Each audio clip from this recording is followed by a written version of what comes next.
Hi, I'm Mike, and today we're working on a 2003 Honda Accord, and the problem that it's having is it has some dash lights on right now, and they are an exclamation point inside a triangle, and it has a TCS letters on the dash, and that stands for traction control system. So there's an issue with that part of the system. We're going to try to fix it today. So this is what the light looks like on the dash. It's the exclamation point inside a triangle, and TCS light is on.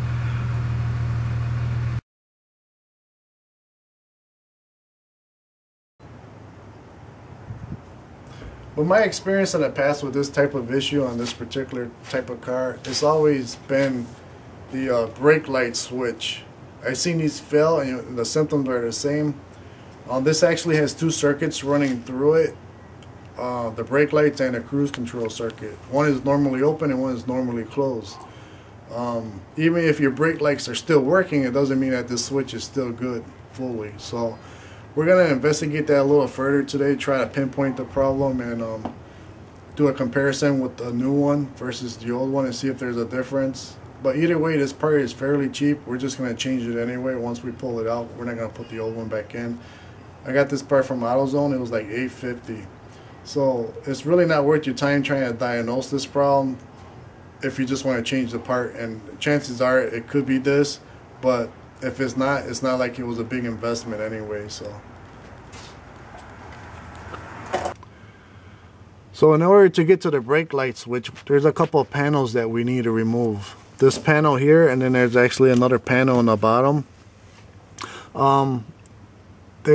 It's pretty much you just pull them out. They got clips holding them in. It's not really a big deal. This is a fairly simple job. It's just a matter of getting to that switch. Alright, it looks like there's one screw right here. It's a Phillips head number 2. Start with taking that out.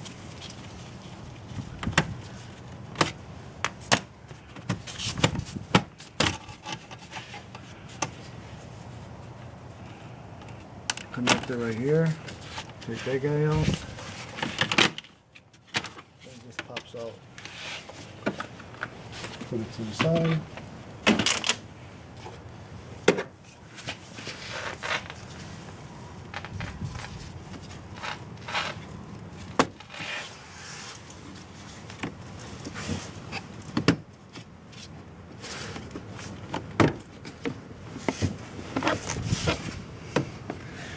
Then this panel just held in with a couple of little clips here, 3 clips, and it's just held on in the back with these couple of pieces here.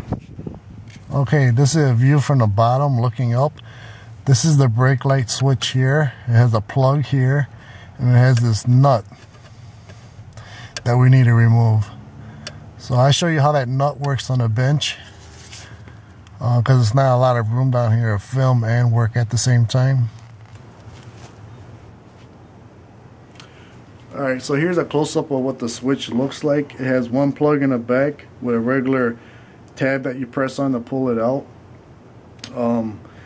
This is kind of captured in some sheet metal bracket with these little prongs on the end on both sides. This nut is still in the vehicle. This is the new nut that came with the new switch, and this is the old switch here. And the way this works is this fits in there, and you can adjust it. You can set it wherever you need it to, and you just twist it, and then it locks in. So that's all it is to changing this part. It's really simple. The key with this is making sure that you have it set at a right location. You may have to play with it to get the depth right, because this plunger, the metal bracket or the metal part of the brake pedal actually contacts this, and that's what makes your brake lights come on. So you want to make sure you have that set correctly. Alright, so the first step in the reassembly of these plastic panels is you want to get this bottom panel. It actually has a pin coming out there and this little U-notch there where those just rest in, and then you just find the holes for these little clips and just push it in. Just like that. That's all there is to that. Then the next step is to get this plastic panel back up there. First thing you want to do is get that plug in so you don't forget. And then just line up these tabs and the hole where they go, just snap it in.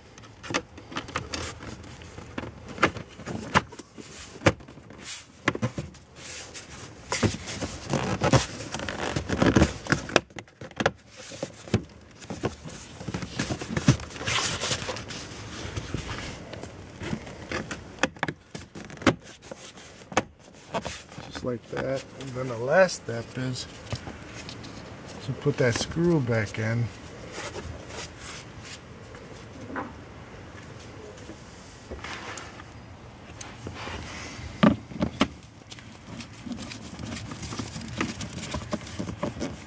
It's just plastic, it doesn't have to be very tight. But that's it, that pretty much wraps up this brake switch replacement. It's a pretty simple job. Hopefully this clears the problem. We may have to reset the battery or reset that cold or something. We're gonna find out. First we're gonna take it for a drive and see if that light's still there. If it is, and then we'll take it further. Okay, so after we changed that brake light switch, we weren't able to clear the codes with just disconnecting the battery. So it actually took a scan tool to be able to reset it.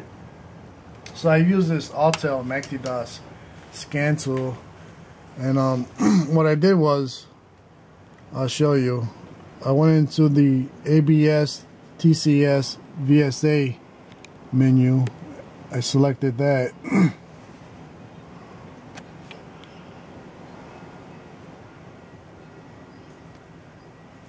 Okay, and then I read the codes, which there are none now, and then I erased them, and then I did a neutral test. So after I did that, the lights are out now. Unfortunately, I don't know any other way of doing it without this scan tool. There could be other ways of doing it, but this is what worked for me, and that's what I use. So I'll show you now that the lights are out. If you look at the dash here, all the lights are out now, which is good.